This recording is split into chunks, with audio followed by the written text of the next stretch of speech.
Y divertidísimo, yo me lo paso bien. Me río mucho. Yo ya que me ha dado pues lo llevas todo. Bueno, vamos a empezar a ver. Porque vamos, se nos va a demorar mucho y supongo que mucho que hablar. Bueno, esto es muchas gracias a todos por venir y por interesarnos por la propuesta. Esto es el primer debate de una serie de encuentros que va a haber organizados por la Asociación de Gestores Técnicos de Cultura junto con la NAU, que gracias a ellos se puede hacer en este espacio, que estamos tan a gusto. Que es donde ahora Jete Taller Martí, que tienen un convenio de colaboración y tienen la oficina. Entonces, bueno, la idea es reflexionar, debatir, encontrar propuestas para que desde AGT, que luchamos por la profesionalización del sector, vayamos teniendo documentos sólidos con las opiniones del sector, para también, junto con la plataforma de defensa de la cultura y los congresos que se van a hacer, poder llevar la opinión y trabajar en la lucha de las políticas culturales y que todo, por lo menos, no vaya peor y consigamos que vaya mejor, ¿vale? Bueno, hoy vamos a hablar sobre las salas de pequeño formato y va a ser un poco, primero vamos a analizar la situación que hay desde 4 experiencias diferentes, para posteriormente también dar propuestas, soluciones y debatir entre todos cuál es la situación de cada uno. Bueno, pues va a empezar hablando Miguel Ángel Lozano, que es gestor cultural, socio de AGT y es coordinador de la red de teatros alternativos. Él es licenciado en Ciencias Políticas y Administración en la especialidad de Análisis Públicos, también tiene máster de Gestión Cultural en el Instituto de Ciencias de la Complutense y bueno, ha colaborado en máster de Gestión Cultural, también ha trabajado en la Sala Cuarta Pared y en la Federación Estatal de Empresas y Compañías de Danza Profesional. O sea, él nos va a dar una visión más teórica a lo mejor y también su realidad, ¿no? Como coordinador de la red de teatros alternativos. Posteriormente va a seguir Javier Ortiz, que aunque ya he visto que muchos lo conocéis. Es actor, narrador, productor y gestor cultural y lo que le echen. O sea, bueno, ha sido productor en las compañías de Comicastro, Racatá y Asamblea de Traidores. Como gestor ha colaborado en varias ediciones en los premios Vuelo de Teatro Joven y ha trabajado en el Muro Producciones. A través de su empresa Singular Teatro, ha organizado numerosos talleres de formación con maestros internacionales y además ha sido programador de la sala del Sol de Ellos desde su fundación hasta el 1 de julio de 2014, como todos saben. Luego va a continuar Teresa Valentín Gamazo, que es la directora del Teatro La Guindalera, que bueno, sobran las presentaciones, creo. Ha sido directora del Servicio de Teatro, Infancia y Juventud del Gobierno Vasco, ha organizado también encuentros europeos de teatro joven promovidos por el Consejo de Europa, crea y dirige el Centro de Tecnología del Espectáculo y la compañía Joven Escena dependientes del INAEM, del Ministerio de Cultura, diseña y dirige también el programa de estudios técnicos de escénica, Centro de Estudios Escénicos de la Junta de Andalucía, donde continúa como asesora, y en 2003, junto a Juan Pastor, gestiona el Teatro de la Guindalera, la hace Escena Abierta y la compañía de Teatro Guindalera. Y luego finalmente va a cerrar el encuentro de los ponentes para abrir el debate, Óscar Pastor, que ha estudiado Trabajo Social y Arte Dramático. Su carrera se ha enfocado en el mundo de la interpretación, pero actualmente ha trabajado también como dramaturgo y actualmente se encuentra impartiendo clases de interpretación y va a ser el gestor y coordinador de esta sala, que será un espacio escénico no convencional. De hecho, hace poco se ha celebrado el primer certamen de dramaturgos y la sala mínima, que es como se llama este espacio, y que verá en diciembre se inaugurará con una obra de producción propia, con nuevos dramaturgos y tendrá una...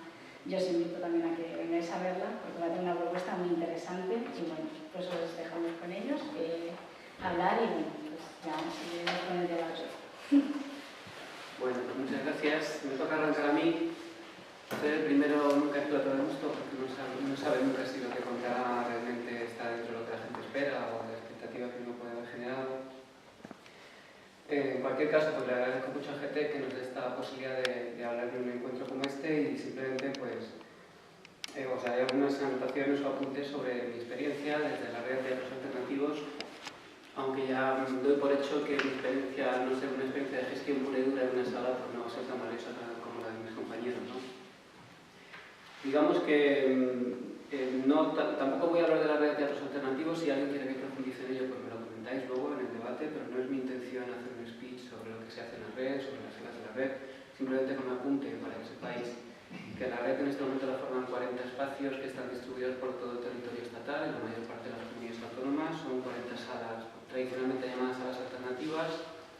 También su génesis, en su gran mayoría, son espacios que se crearon en los 80, en los 90, aunque sí ha habido un pequeño recambio de espacios más nuevos desde los últimos 2-3 años.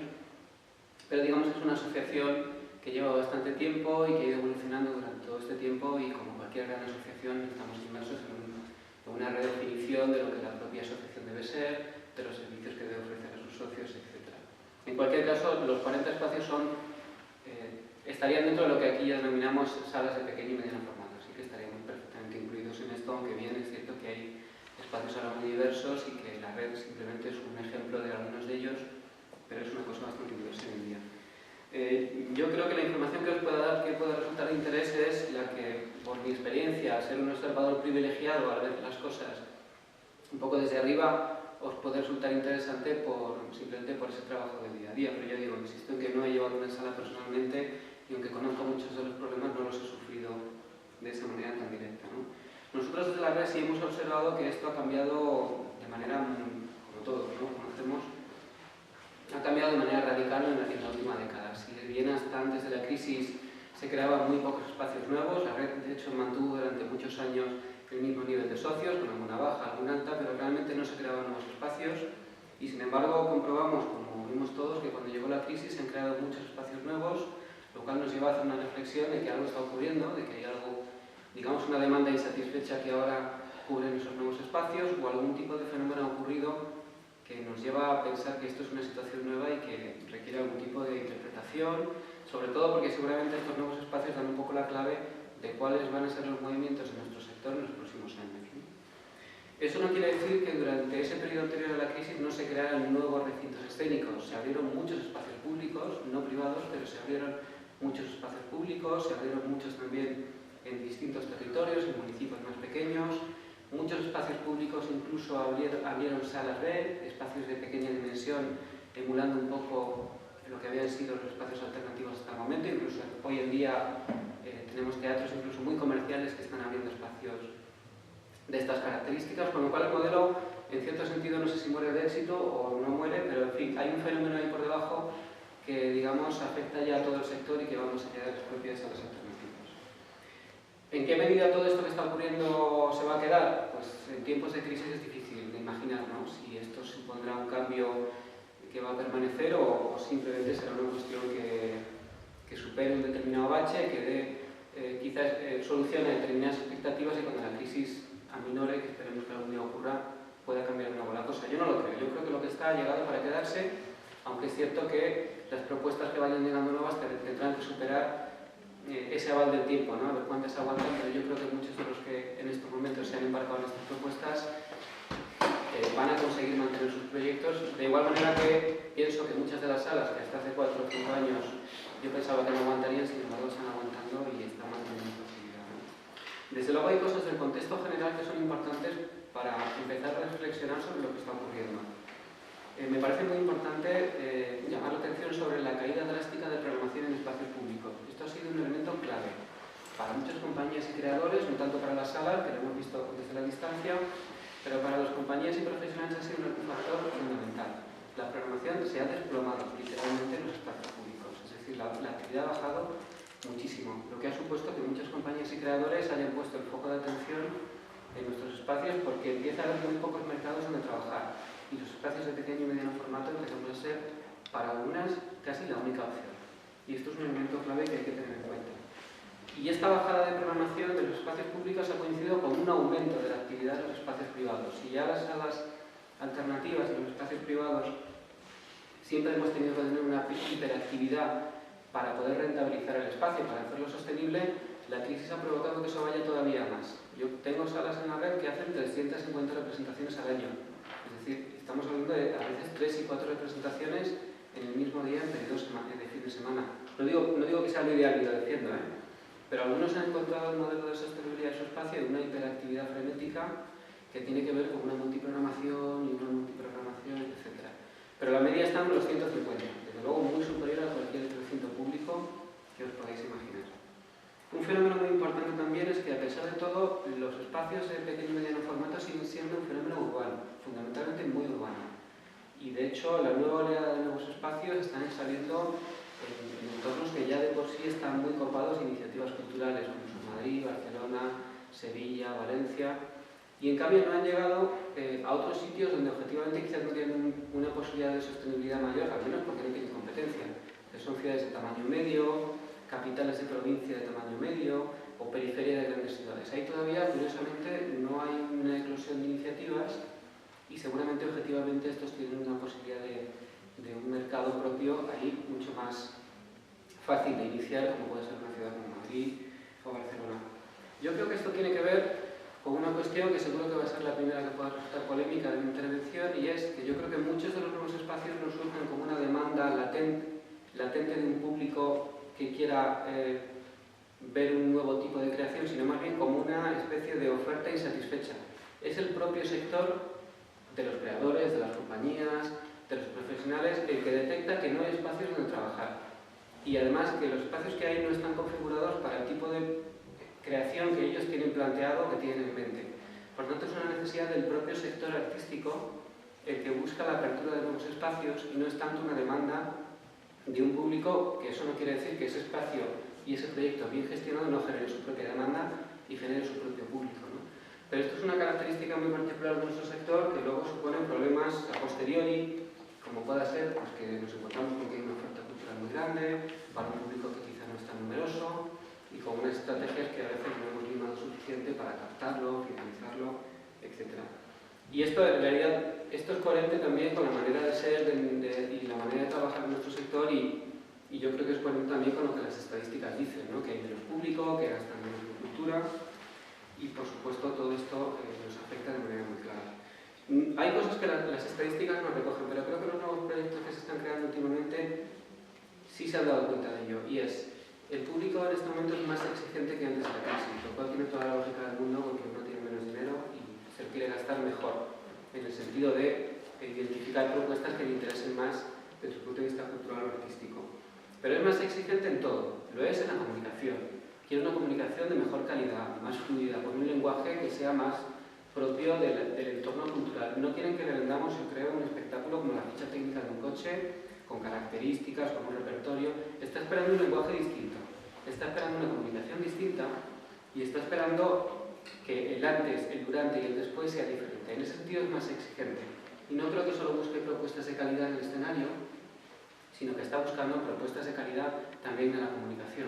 Como hablábamos antes, está buscando que utilicemos las nuevas tecnologías, que lleguemos a los smartphones, que lleguemos a todos los tipos de soporte que en este momento hay. Pero creo que las nuevas propuestas de espacios también han identificado un público que es distinto al público de hace una década. Es un público omnívoro, que come de todo, pero que no es menos exigente por ello. Es decir, que hoy puede ir a la Casa de la Portera, mañana puede ir al Teatro Español, pasado puede ir comprarse un billete con Ryanair y pasar el fin de semana en Lisboa. Es un público que hoy quiere una oferta cultural un poco más diversificada. No es el monocultivo del espectáculo de teatro de texto, ni el monocultivo del espectáculo de danza. Hoy quiere un tipo de intervención, digamos, cultural que sea un poco más rica. Y en ese sentido, propuestas como esta que tenéis vosotros, o otras similares, que abarcan diferentes ámbitos, pueden tener a priori por lo menos un plus a la hora de fidelizar a un público que en este momento tiene esas características. Yo creo que esto pone en primer plano dos cosas, ¿no? Una mercadotecnia mucho más elaborada por nuestra parte, una capacidad de gestión mayor en eso que la que tenemos, porque somos espacios en su mayoría pequeños y a pesar de todo nos cuesta hacer eso con un nivel de calidad suficiente, pero luego también unos proyectos que tengan una marca artística de calidad, que sea reconocible y que puede ser en lo artístico o puede ser en la gestión, pero que sea una marca de calidad y que sea reconocible por cualquiera de los dos aspectos, pero que no esté del totum revolutum de muchísimos espacios que simplemente programan con descuentos en atrapalo.com, ¿no? Que es un poco la maldición en la que hemos entrado de hacer el descuento cada vez más agresivo, porque la única manera de comunicarnos con el público que hemos sabido hacer es vender la entrada más barata.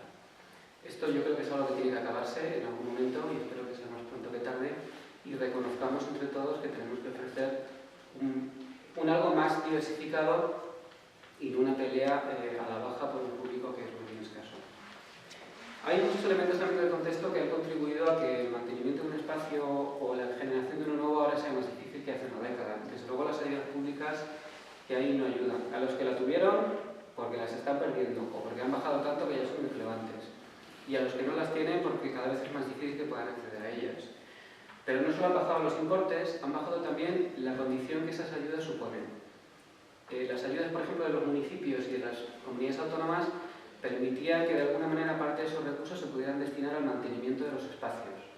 Y esto poco a poco ha ido desapareciendo. Cada vez más las ayudas tienen una condición que está muy vinculada a una actividad, que suele ser una actividad a veces muy exigente, lo cual nos entra a entrar en un círculo vicioso de costes, de enfermedad de costes, de generar actividad para justificar una ayuda que te obliga a poner un porcentaje cada vez mayor y que te obliga a un gasto cada vez mayor. De tal manera que muchas ayudas se han convertido para muchas empresas y espacios en una trampa mortal porque se están descapitalizando, están obligando a poner sus patrimonios encima de la mesa de las entidades financieras y desde luego es una situación que no es ni mucho menos la más ideal, ¿no?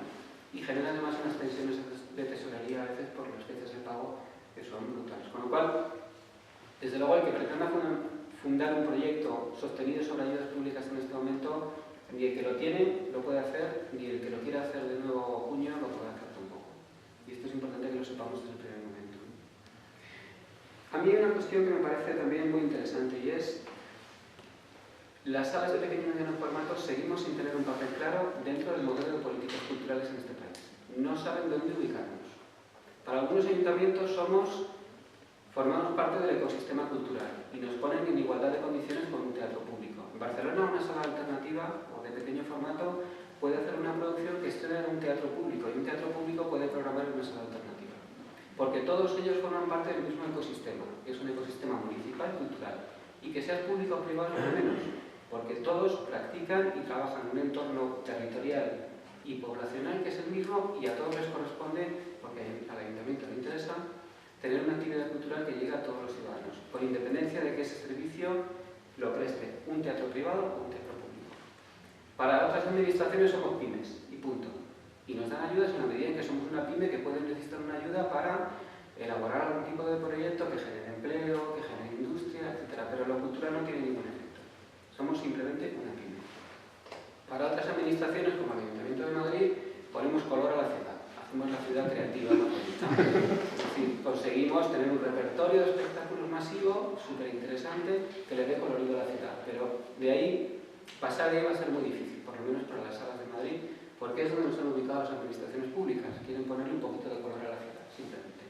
Hacer eso que se llaman ciudades turísticamente atractivas, ¿no? Y culturalmente atractivas. Pero la realidad es que esto esconde que las salas de pequeño y mediano formato no tenemos un papel, no nos hemos ganado un papel frente a las administraciones sobre cuál es, no tanto lo que podemos hacer, bueno sí, no tanto lo que queremos, sino lo que podemos hacer desde el punto de vista cultural.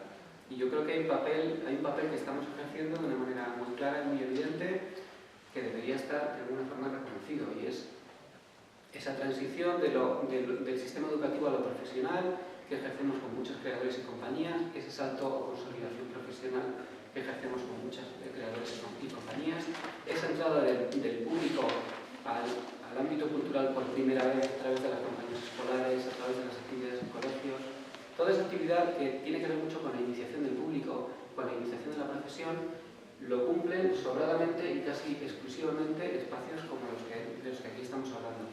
Pero eso no ha significado en ningún momento una especie de reconocimiento público a esa labor. Yo creo que la crisis también supone, evidentemente, oportunidades. La sociedad está repensando el momento en el que vivimos y eso es un caldo de cultivo fantástico para cualquier creador. Tenemos la oportunidad, seguramente una oportunidad que perderemos si no la ejercemos ya con cierta violencia, de reconectar, de volver a conectar con un público que en gran medida nos había ido abandonando en los últimos años y con los que tenemos la oportunidad de reengancharnos de nuevo. Hay un contexto social que está deseando que interpretemos la realidad, y la cultura y las salas de nuestro formato y los creadores que trabajan en ellas son un ámbito especial para poder hacer eso. Y es un momento además de crisis donde también pueden cuajar proyectos que tengan otro modelo de gestión, más colaborativo, más de intercambio, no tan monetarizado, no tan capitalista en este sentido, sino que pueden cuajar otros modelos de gestión donde el intercambio sea un elemento clave con creadores, con público, con colaboradores, etc. Yo creo que esto es importante. También es cierto que hay riesgos. Un riesgo que yo veo muy claro es que entre la economía colaborativa y el modelo depredador hay una línea muy delgada, que es muy fácil sobrepasar. Y esto es poner un ejemplo que todo el mundo conoce. Si hay algo que ha abaratado los costes en los últimos años es programar. Programar casi está siendo, si uno no tiene escrúpulos, casi gratis. Y es muy fácil por eso dar ese salto. Pero no hay una diferencia fundamental entre un modelo colaborativo y otro depredador. El colaborativo es que uno llega a acuerdos, que uno cede, que uno delega, que comparte decisiones, que paga en especie, por así decirlo, que paga en contraprestación, que paga en capacidad de poder decidir sobre los proyectos en los que quieren participar. Y no atender a eso y no hacerlo bien sería, yo creo que, un gran desastre. Respecto a qué elementos creo que deben ser clave en un modelo de sostenibilidad de un espacio de pequeño y mediano formato, yo creo que deben tener una identificación artística clara y que sea seductora. Una idea seductora y artística y clara, porque eso atrae voluntades. Y atraer voluntades ahora es el principal recurso que podemos tener.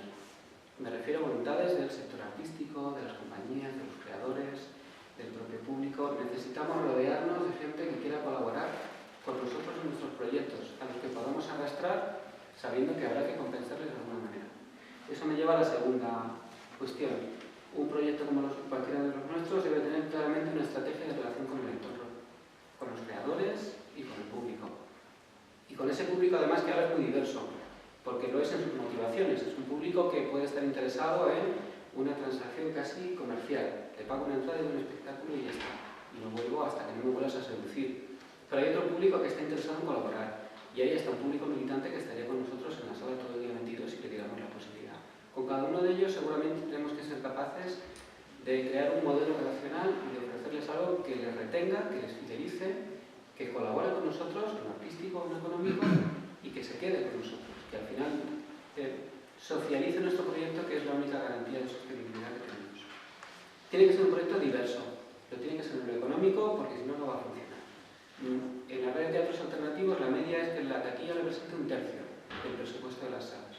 Y 1/3 es muy poco, una cantidad muy pequeña. Todos los proyectos tienen otras fuentes de financiación y esto hay que entenderlo desde el primer momento. Esa diversificación en lo económico es básico. Pero al mismo tiempo, la cantidad de actividades que se puedan hacer alrededor de esa actividad principal no deben desvirtuar, no deben confundir, no debe ser un proyecto que es un tuyo como tú en el que se pierde identidad. Y esto es importante porque además esas otras actividades tienen que coincidir con la idea que tenemos de ese espectador omnívoro que está dispuesto a participar con nosotros en otras actividades colaterales que podamos generar alrededor de esa actividad principal.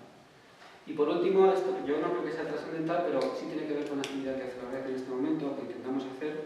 Creo que las salas debemos organizarnos no tanto para hacer el lobby clásico, que ya no funciona porque ya ni te cogen el teléfono, ni te llaman, ni te abren la puerta, ni nada. Creo que las salas en general nos tenemos que relacionar entre nosotros y colaborar entre nosotros para generar dinámicas que estructuren al sector, que estructuren de alguna manera al sector. No puede ser que la gente se entere de la programación de Madrid por atrápalo.com. Es que eso es escandaloso. Hace unos años era la guía del ocio, pero bueno, era la guía del ocio. Pero es que ahora se enteran por atrápalo.com y por la apartada de la oferta cada vez más agresiva. Tenemos que ser capaces de generar iniciativas que estructuren el sector, que lo estructuren desde el punto de vista de la gestión, desde el punto de vista del artístico y que nos ayuden a tener una imagen como sector de alguna manera un poco más elaborada y que nos permitan superar a veces un cierto prejuicio que con independencia de que no tenga un proyecto muy interesante, al final todos estamos en un ámbito en el cual si no tenemos una capacidad de gestión lo suficientemente elaborada nos afecta a todos, ¿no? Y eso es todo. Así que luego en el debate si queréis profundizamos lo que os parece. Pues ahora que Almeja y aquí. Bueno, la mayoría, quiero decir, la mayoría de las cosas ya las ha dicho él, porque en realidad el análisis del sector, en el análisis del sector estamos de acuerdo casi todos, ¿no? Es decir, los problemas son comunes, todos los vivimos de una manera acuciante, porque es que no hay manera de escapar, quiero decir, es muy complicado, ¿no? Entonces, perdonad si repito algunas cosas, pero bueno, ya que me he preparado el rollo lo voy a echar. Y luego cogéis lo que queráis y lo que no lo tiráis. ¿Vale? Para mí es importante, y para eso me he basado también en un estudio de la red, diferenciar tipos de salas. Porque lo cierto es que hay muchas salas, pero no creo que todos debamos ser iguales. Creo que no todas son iguales desde la oferta y creo que no todas son iguales desde la gestión y creo que no deben ser tratadas de igual manera. Creo que deben existir todas, pero que no todas merecen el mismo tratamiento o la misma, el mismo interés o la misma atención. Por definición del proyecto, espacios de creación, como puede ser Guindalera, que es un espacio que como decía él, muchos espacios están creciendo para intentar cubrir esa necesidad, ¿no? Porque los creadores siguen sin tener acceso a los espacios, sobre todo a los espacios donde se cobra, porque ahora mismo es muy fácil estar programado en cualquier sitio, porque hay, por lo menos en Madrid hay tantos, que es, bueno, la gente está haciendo giras por Lavapiés, entonces, no, es así, en un intento de que al final te rescate el Off del Lara, o que es ahora el lugar donde muchas compañías pequeñas se dejan ver con la esperanza de poder cobrar algún día, ¿no? Bueno, espacios de creación y espacios de exhibición. Por estructura legal, que para mí es muy importante, hay cooperativas, creo que todavía muy pocas, pero la mayoría son empresas o asociaciones culturales. Y luego por programación, que a mí esto me parece también que hay que ponerlo sobre la mesa, que es lo que se llamaba antes el teatro alternativo, es decir, un teatro que ofrecía una propuesta diferente a lo que los teatros privados, mayoritariamente comerciales, solían ofrecer, que esto en los 80 o en los 90, y los teatros de pequeño formato, donde hay muy poco riesgo y muy pocos medios, pero donde en realidad la escena se está renovando muy poco. Bueno, luego está la realidad. Hay algo que no sabemos cómo modificar, que es la relación con la administración, ¿no?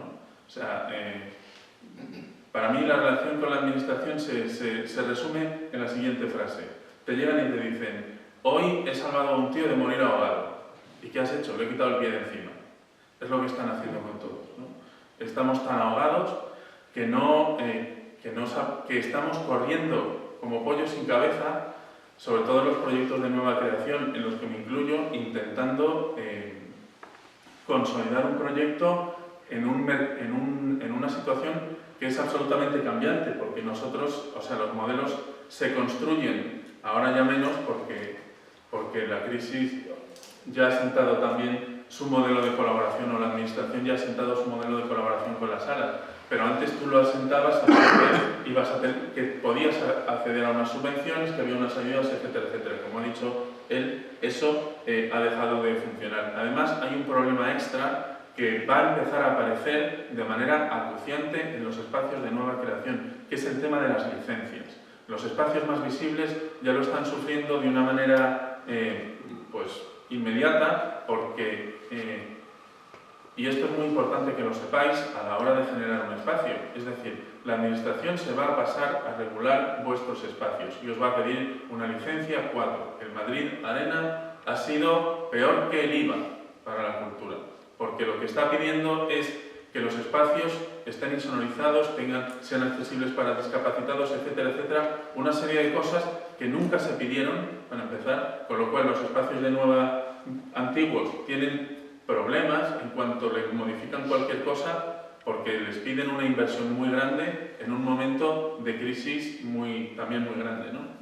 Y eso está sucediendo también con los espacios de nueva creación. O sea, te van a dejar existir mientras no molestes, pero en cuanto empieces a tener cierta relevancia, te van a fiscalizar y en realidad estás en tus manos.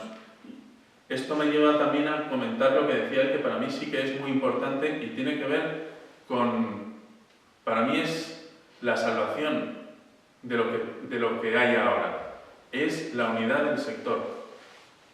Guindalera y el Son de York pueden no tener que ver en muchísimas cosas, podemos tener proyectos diferentes o la sala mínima, quiero decir, cada uno está cubriendo un espacio muy concreto que es al que cada uno le interesa. Pero debemos ser capaces de tener un mínimo común múltiplo. Es decir, ponernos de acuerdo en las cosas que nos interesan a todos, licencias, subvenciones, etcétera, etcétera, etcétera, y luego ya nos pegaremos por el pedazo de la tarta que nos toque. El presidente de Marcos de Quinto, presidente de Coca-Cola y ahora se va a Estados Unidos y tal, llegó a salir en una conferencia muy famosa con un frasco de Pepsi, con una botella de Pepsi. Eso en Coca-Cola es un insulto casi imperdonable, pero es decir, es que cuando voy a pelear por el pastel de los refrescos, voy con Pepsi y peleamos juntos. Y luego ya nos pegamos por el espacio de la tarta que le corresponde a cada uno.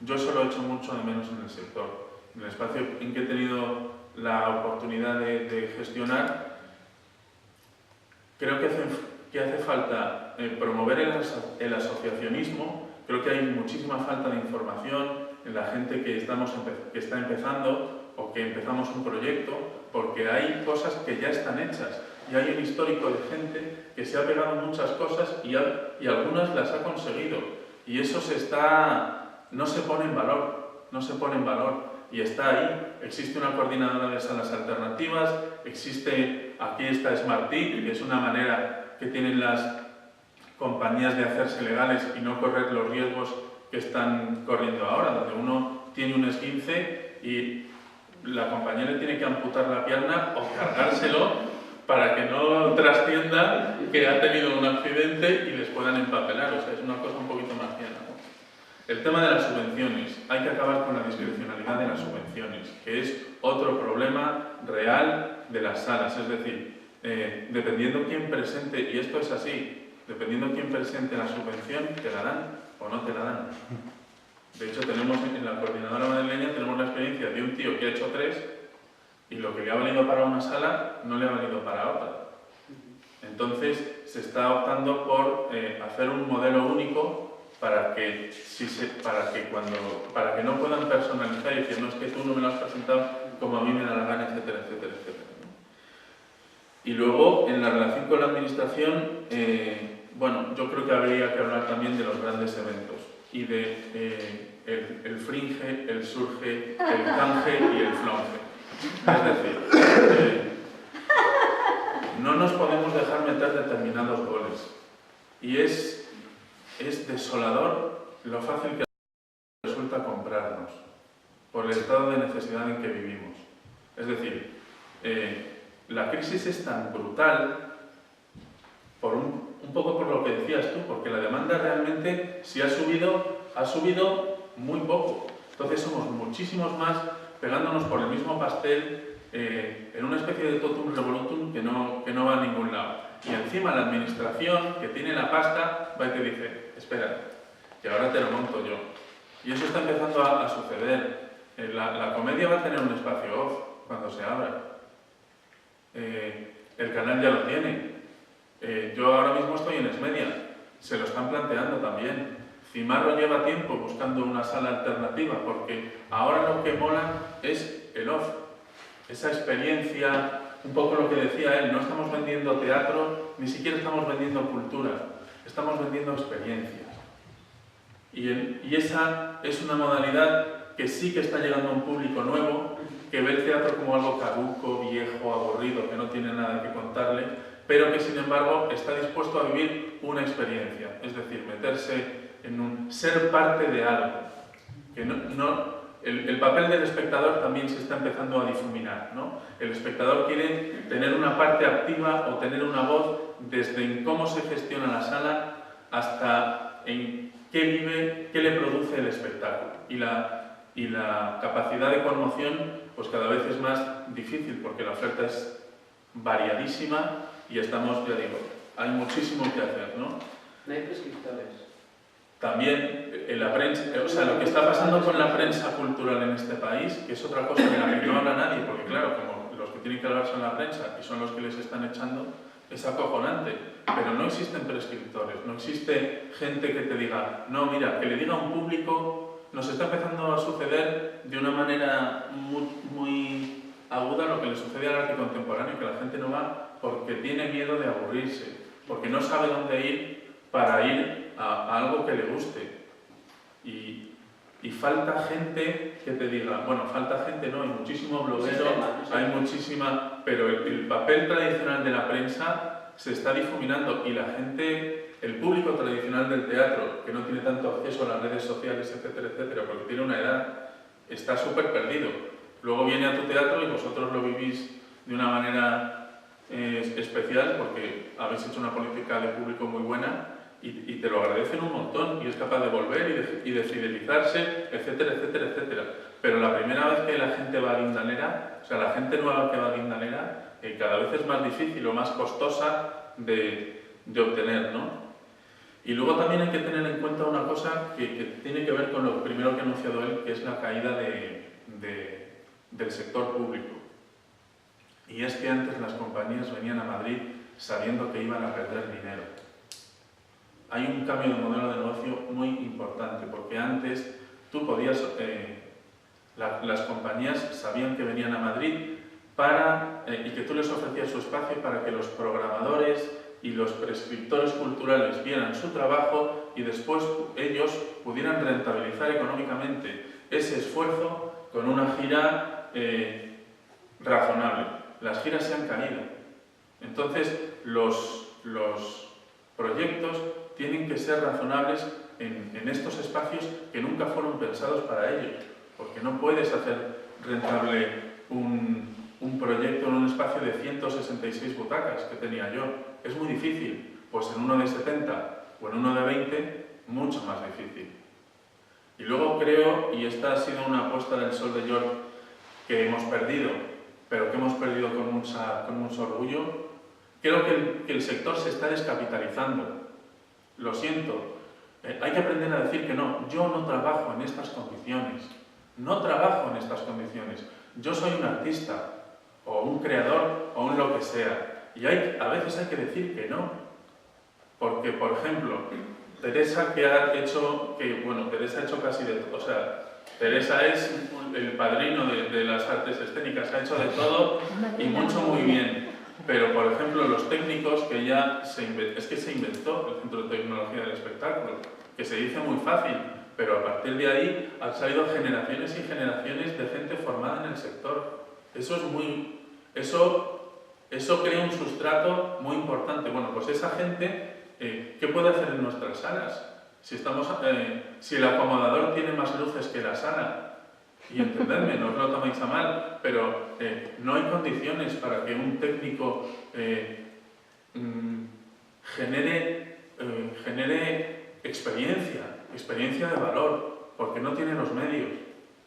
Un escenógrafo no puede trabajar en mi espacio, porque a la media hora entran otros, y a la media hora otros. O sea, es como, termina, a ver, que te aplaude rápido, venga, porque no tenemos telón, si no lo corremos para que se vayan antes. Y eso ahora nos da igual, pero estamos descapitalizando el sector, y es muy importante. O sea, hay que medir nuestra necesidad de exhibirnos, que es razonable y somos artistas, con lo que estamos haciendo, porque también es verdad que la mayoría de estos espacios se nutren de compañías de gente muy joven, que está dispuesta a tirarlo todo por la borda porque quiere ser vista, pero los proyectos más consolidados siguen teniendo los mismos problemas de acceso a las salas. Y hablo solo de un mercado tan pequeño como Madrid. A mí me han llegado ofertas, Leire ha estado trabajando en nuestro espacio y lo ha visto, nos han llegado ofertas de Latinoamérica, de tal, cosas estupendísimas de programar una sala de Valencia que digo, ¿pero qué hacen estos mandándome un proyecto? Y no los podíamos programar. ¿Por qué? Porque es que les tenemos que decir, es que no va a venir a veros nadie. No te puedo programar para que sufras. Entonces, no perdamos de vista esto. Esto es un movimiento muy joven de gente que ahora mismo no se preocupa ni por la seguridad social, y que va a seguir viniendo.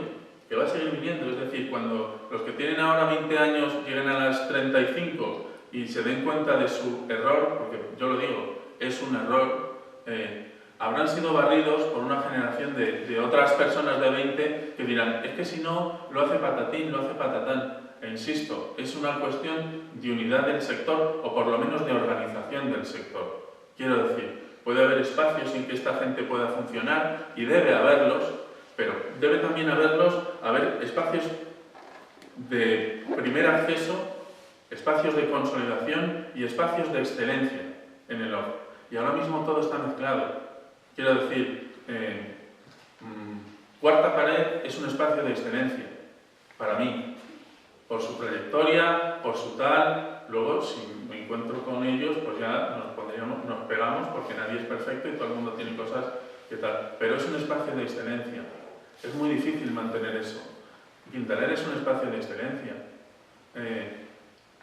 La gente no aprecia ese valor y le da igual irse a la casa de la poltrona que a... me da igual, quiero decir, que al público le da igual, porque es ese público omnívoro que no ha aprendido a apreciar, que no tiene la capacidad de apreciar, que es muy móvil, muy voluble, va donde pone lo que le gusta, pero no tiene esa...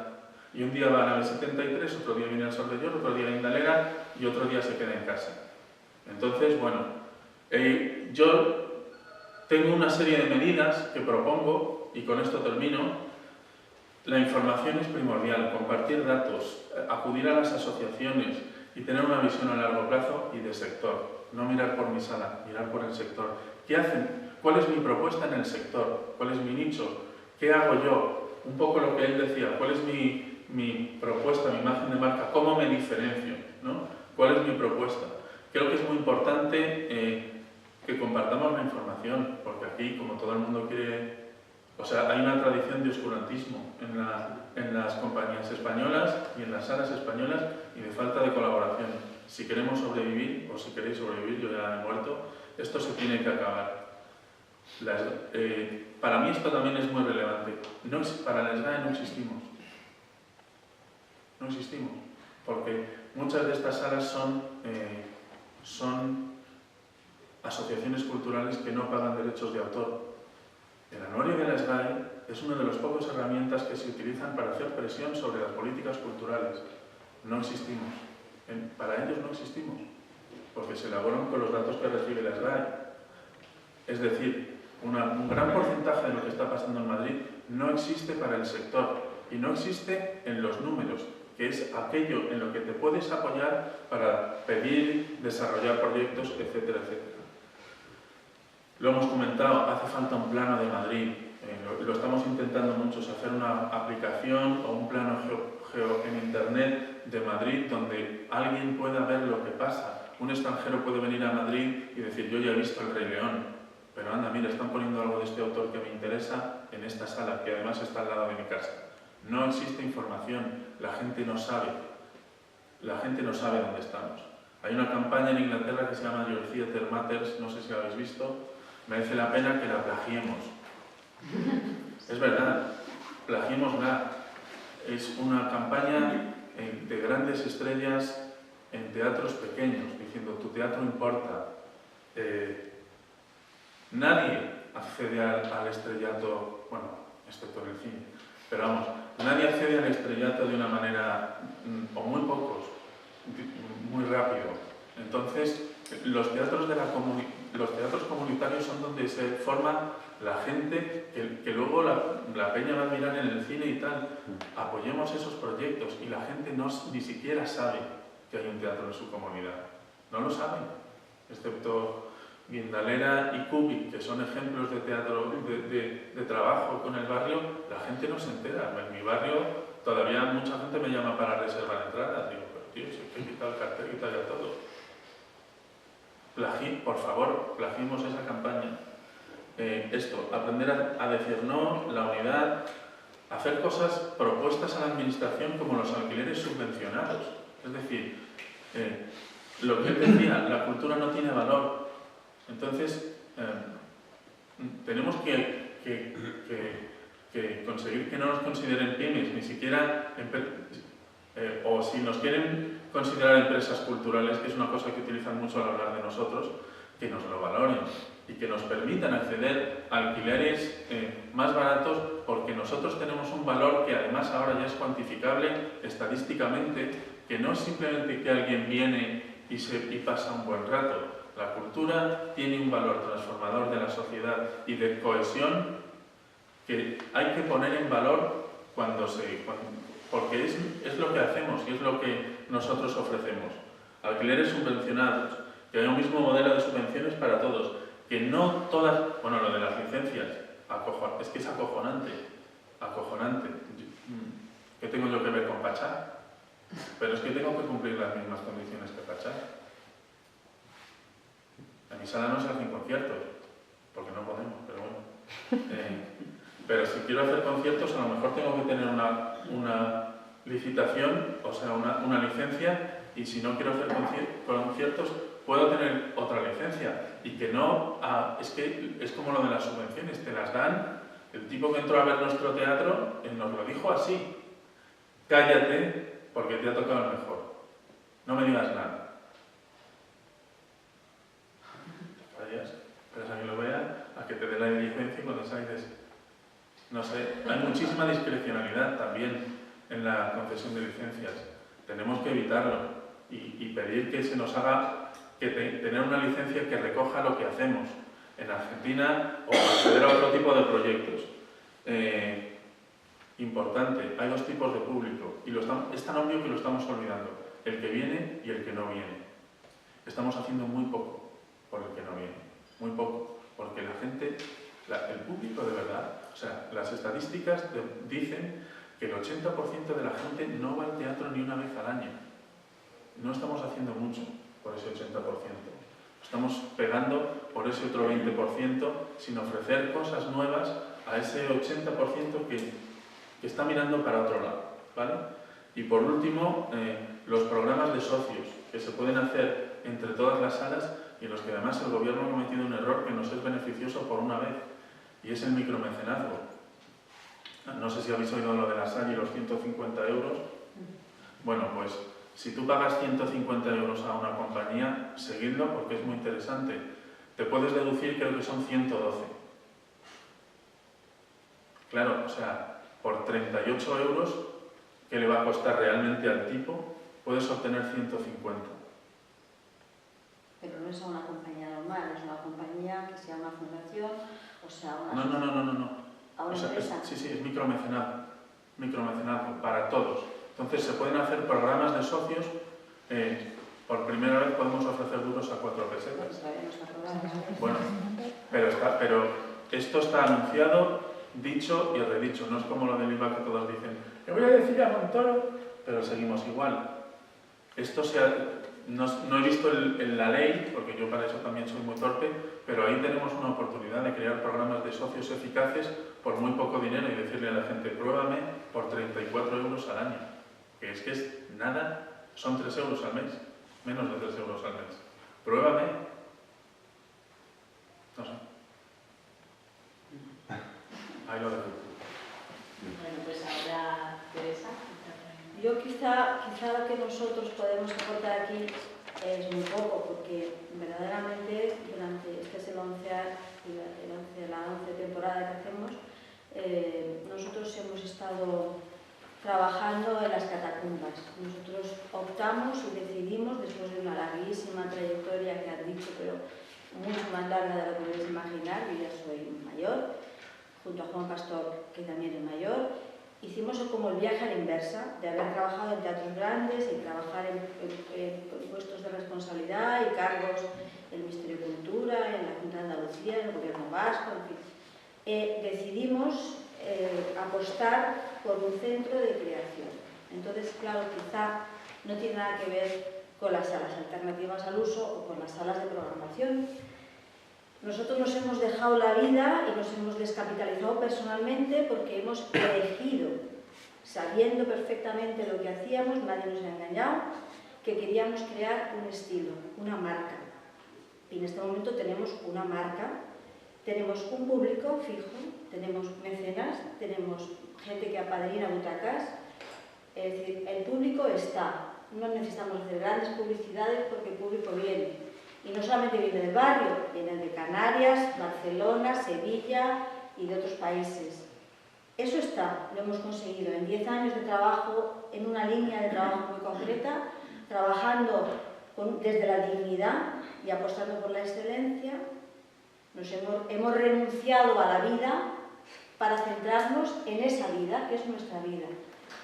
Entonces, ahí nos han seguido, bueno, Juan y yo, María, hija nuestra, que lo ha vivido desde el principio, Javi estuvo en una temporada, y otros muchos actores que han apostado por encontrar un estilo, una forma de hacer y de decir, un trabajo de autor. Es claramente, no podemos estar catalogados en ninguna de estas historias porque es diferente. La gente, muchas compañías lo hemos intentado, quieren venir a Guindaleras a programarse y desgraciadamente las pruebas que hemos hecho, ellos pierden dinero y nosotros también, porque la gente viene a ver lo que hace Juan Pastor. Es que es así, es la marca de estilo, una serie de autores de muchísimo prestigio internacional, autores muy sólidos, trabajados de una manera, muchos de vosotros no habéis venido porque se considera como, esto es muy antiguo. Bueno, hay que ver el cómo se hacen las cosas, no es antiguo, es una forma de ver, de unas puestas en escena absolutamente innovadoras y muy en la línea que todos alabamos a Peter Brook o a otras cosas que vienen de fuera. Se está haciendo en Madrid, nosotros lo intentamos y decidimos, sabíamos que era renunciar a muchas cosas, renunciar a salarios sólidos, importantes, a cargos de responsabilidad, dirigir teatros grandes, para poder hacer eso. Sabíamos que era una locura y la hemos hecho. El problema es que durante muchos años esa locura, con 70 butacas, 75 butacas, la hemos podido mantener porque en nuestro teatro Guindalera todo el mundo cobra hasta ahora con seguridad social y convenio de actores, etcétera, etcétera. Hemos llegado a momentos, donde estaba Javi, a tener de alta a 30 personas dadas de alta con seguridad social. ¿Cómo se puede hacer eso con una sala de 30 localidades? Trabajábamos mucho fuera. Nosotros no teníamos subvenciones. Hay gente que confunde y dice, vosotros sois unos privilegiados, estáis muy subvencionados. Esos son rumores y que hable la gente como le da la gana, envidias, fantasías. La realidad es que lo que nosotros hemos hecho es autofinanciarnos. Hemos trabajado más que nadie. Yo no tengo vida propia, mi vida y todo mi vestuario y todo está en Guindalera. Es mi salón de mi casa y acojo a mis amigos que son mi público. Eso es un lujo que nos hemos permitido durante estos 10 años, un lujo. Tenemos espectadores absolutamente entregados, uno de repente va y pone 500 euros, otro pone 400, muchos ponen 20 euros al mes, de repente unos no tienen nada, pero de repente te montan un tinglado que te sorprende. Eso está. Y el problema es que todo eso, para poder hacer eso, nosotros nos hemos tenido que desvincular de lo que era la estructura teatral. No hemos participado en las asociaciones ni en todo lo que estáis planteando, a pesar de eso, de ser yo muy militante de la coordinación y del 15M, yo participo eso fuera, pero he comprendido que para poder hacer la creación que hemos hecho requería mirar adentro, requería aislarse de la mediocridad, de la basura que nos rodeaba, aislarse del politiqueo barato, aislarse de lo comercial, para poder realmente apostar por un trabajo de mucha austeridad y mucho sacrificio. Pero ahí está y somos unos orgullosos de poderlo decir. Pero ahora llega el momento del cambio y nosotros no queremos renunciar. Yo apuesto por el cambio. De hecho, mi máxima, cuando he hecho tantas cosas en este país, se han nombrado algunas y otras muchas que no se han nombrado, si tenía aquí encima de mi mesa, en el Centro de Tecnología, cuando lo creé de la nada, ponía hacer del cambio mi herramienta de trabajo. Esa era mi filosofía desde hace 30 años. Hacer del cambio mi herramienta de trabajo. El cambio no de ahora, el cambio de siempre. Porque cuando empezamos nosotros sabíamos que lo que estábamos haciendo era una innovación permanente y constante. Hacer lo imposible sin ayudas, sin apoyos y hacer un sueño realidad.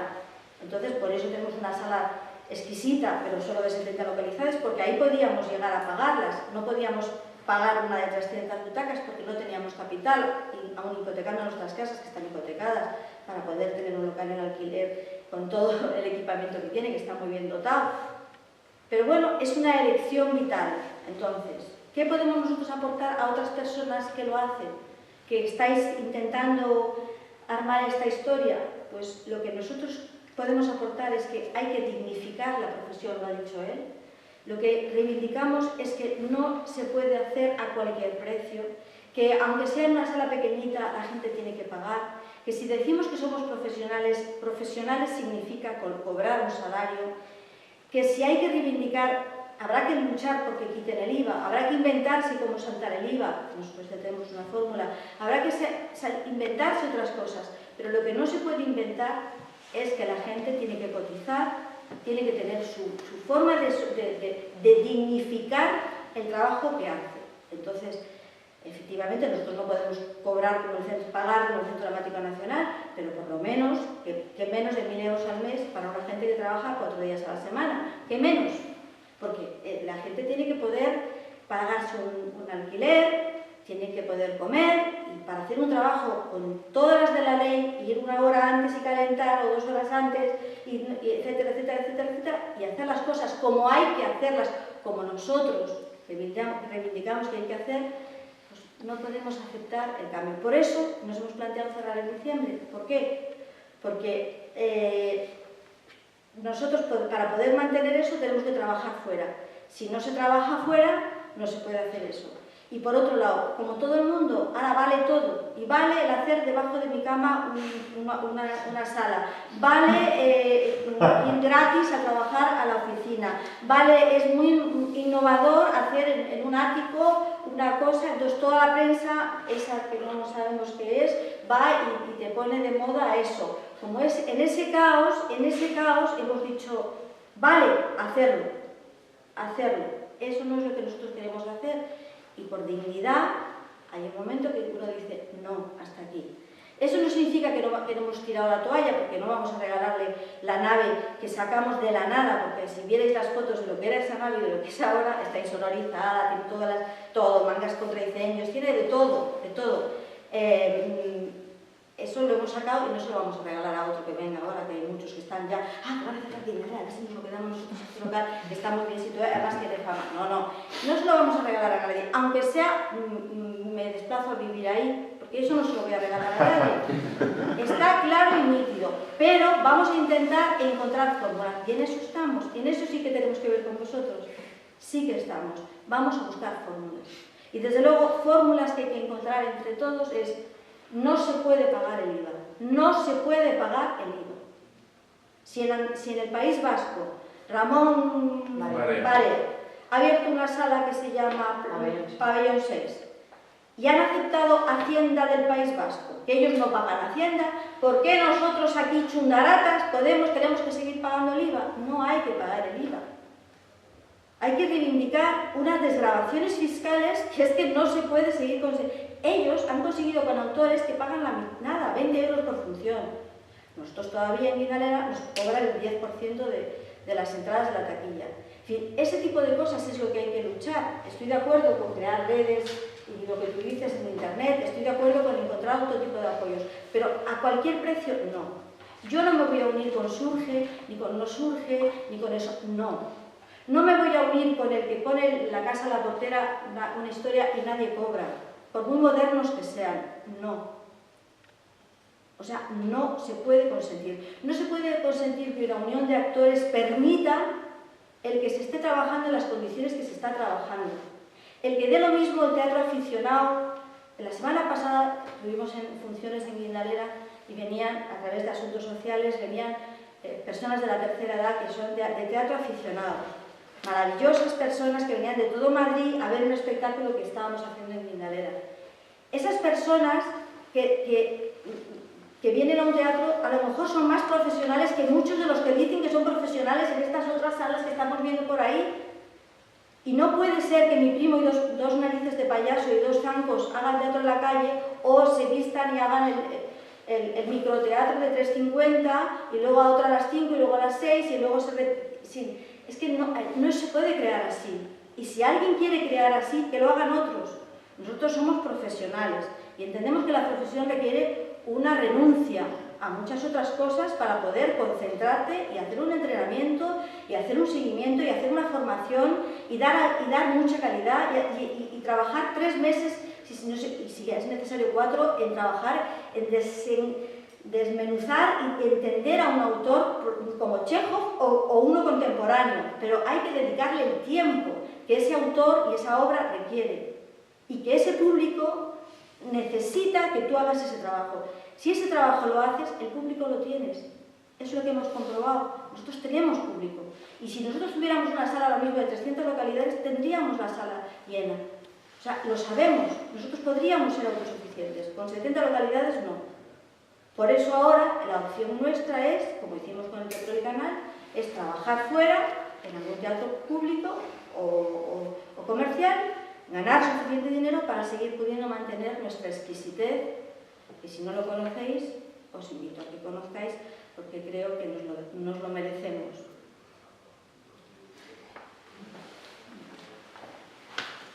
Pues, Óscar, de la sala mínima.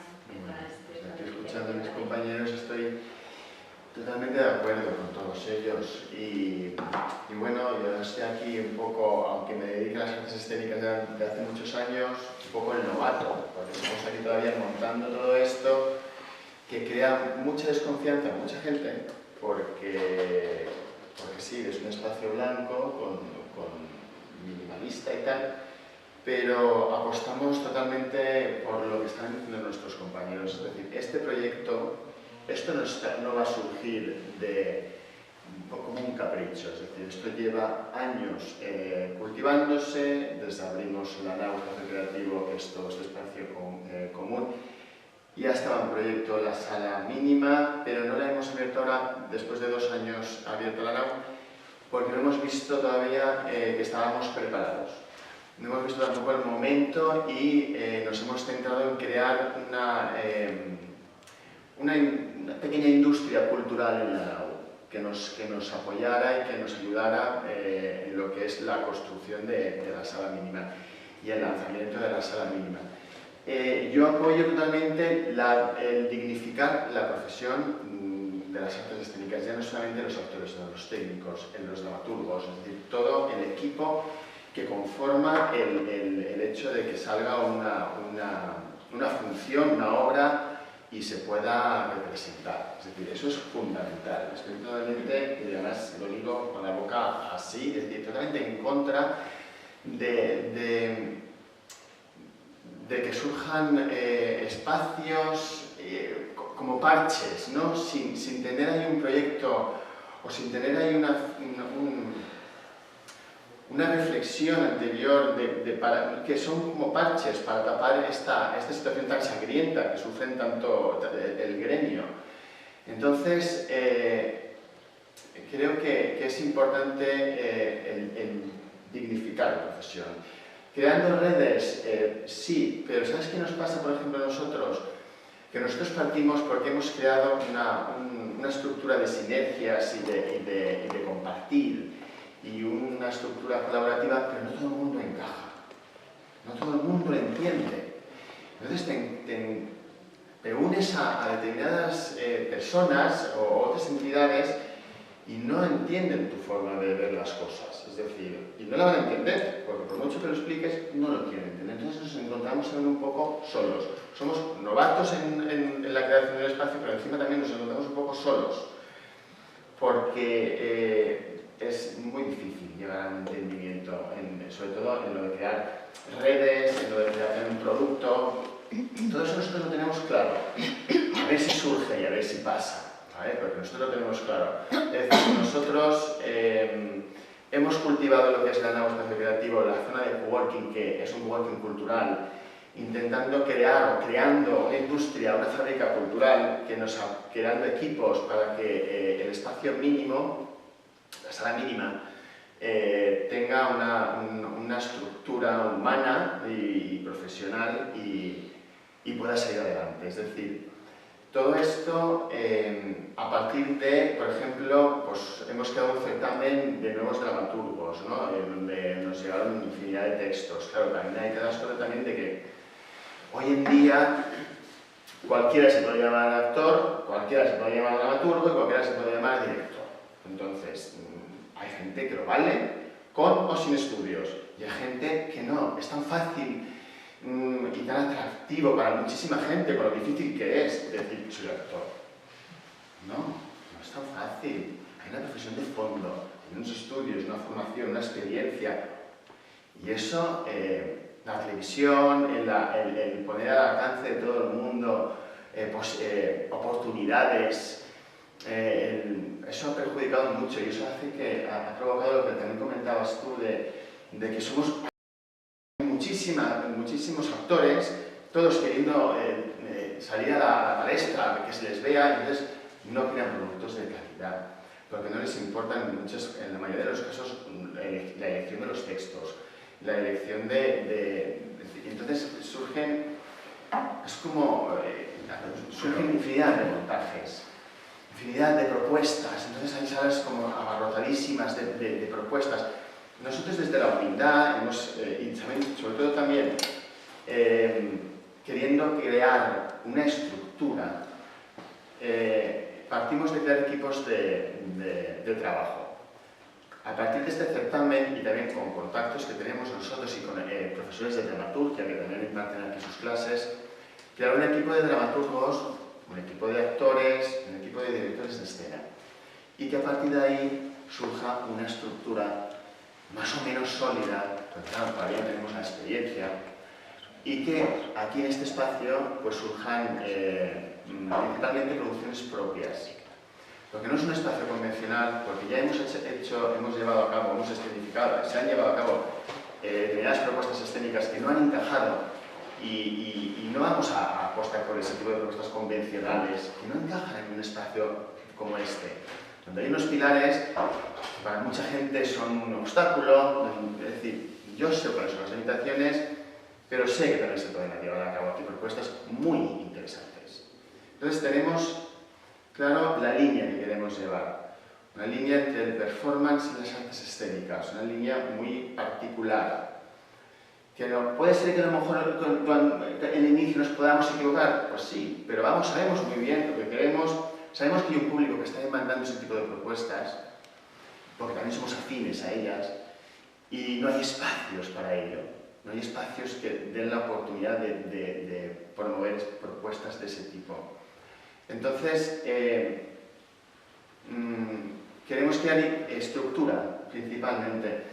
La unión con otras salas lo considero muy importante, pero claro, cuando vayamos todos a una, es difícil, porque nosotros ahora estamos nos hemos unido a la red de teatros de Lavapiés, una red nueva, de salas alternativas y no convencionales. Ha costado mucho llegar a consensos y de hecho incluso no se ha llegado a consensos 100%, aunque se han decidido cosas. Pero creo que la necesidad, la urgencia por sobrevivir en este gremio está perjudicando muchísimo, porque no nos paramos a producir productos de calidad, que es para lo que estamos formados. Y creo que así tampoco vamos a captar más público. Es decir, es complicado captar un público, fidelizar a un público, porque hay propuestas ahora escénicas bastante de paso y eso no crea base, no crea suelo. Crea, empezar la casa por el tejado y sé que a lo mejor la sostenibilidad de las salas también es un factor que hace que las salas también se vean con el agua al cuello y entonces... Pero claro, nosotros, por ejemplo, hemos buscado otras estrategias para intentar que este espacio de la sala mínima tenga una sostenibilidad, que es buscar otra alternativa que también pueda ser un motor de creación para este espacio, que es este espacio paralelo que tenemos aquí al lado, que no es que sea paralelo, está unido. Es decir, creo que hay que buscar estrategias de funcionamiento y luego también nuevas propuestas. Nosotros, que a lo mejor también es una forma también de llamar al público nuevo. Es decir, a nosotros nos gustaría documentar cada proceso creativo y entonces que ese documento también pueda ser visible para aquella gente que le interese también lo que es el proceso de creación. Porque en la mínima está dentro de un espacio creativo y entonces queremos también dar oportunidad de que se pueda ver todo ese documento de creatividad y tal. Y bueno, es que tampoco tengo mucho más que decir. Entonces, que estoy muy de acuerdo con vosotros totalmente, que la situación es muy difícil, pero creo que hay que apostar y que hay que buscar estrategias y herramientas paralelas. No sé. Vale.